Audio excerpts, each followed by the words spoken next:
আজকাল গরমে আমরা সবাই কম বেশি সিলিং ফ্যান ব্যবহার করি, কিন্তু অনেক সময় দেখা যায় এগুলো আসলে স্বস্তির পরিবর্তে আমাদের একটু অস্বস্তি বেশি দেয়। তো ভিডিওতে আপনারা যে ফ্যানটি দেখতে পাচ্ছেন, এই ফ্যানটি ভালোভাবেই ঘুরছিল, তবে হঠাৎ গতি কমে গিয়ে উল্টো দিকে ঘুরছে। তো এই সমস্যাটি আমরা সমাধান করব। তো দেরি কেন, চলুন খোলাখুলি এবং খুব সহজেই এই সমস্যাটি সমাধান করি।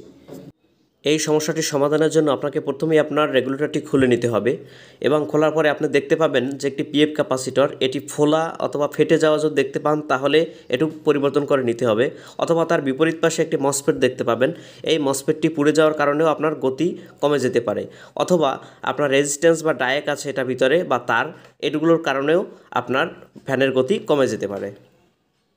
এরপরে রেগুলেটরটিকে আমরা খুলে নিলাম এবং ভালোভাবে পরীক্ষা করে দেখলাম আমার রেগুলেটরটি সম্পূর্ণভাবে ঠিক আছে। আর রেগুলেটর কানেকশন আপনারা জানেন বিধায় আমি আর দেখালাম না। এরপরে আমি বুঝে গিয়েছি যে আমার ক্যাপাসিটারটিতে সমস্যা হয়েছে। আমি ধরলাম পরে দেখলাম খুবই উত্তপ্ত হয়ে গেছে, আর তারটিকেও তার সাথে চেক করে নিলাম। এরপরে আমরা ক্যাপাসিটিটিকে সেম একই মাপের বা একই মানের একটি ক্যাপাসিটার নিয়ে আসলাম। এটি হচ্ছে বিএম ক্যাপাসিটার, অরিজিনাল ফ্যানের 2.5 ইউএফ ক্যাপাসিটার।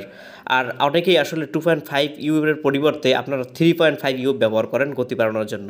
এটি গতি বাড়ানোর পরিবর্তে আরও ফ্যানটিকে নিঃশেষ করে ফেলে। তো আপনারা অবশ্যই বিএম ক্যাপাসিটার 2.5 ইউএফ ব্যবহার করবেন। তো এরপরে দুটো তার দেখতে পাচ্ছেন, এই দুটো তারের সাথে আমার এই যে ক্যাপাসিটারটি দেখতে পাচ্ছেন, এই ক্যাপাসিটার দু প্রান্ত আপনারা সুন্দরভাবে লাগিয়ে নেবেন। তার সাথে ইনসুলেটরও এভাবে দিয়ে দিবেন যাতে তার কোথাও বেরিয়ে না থাকে।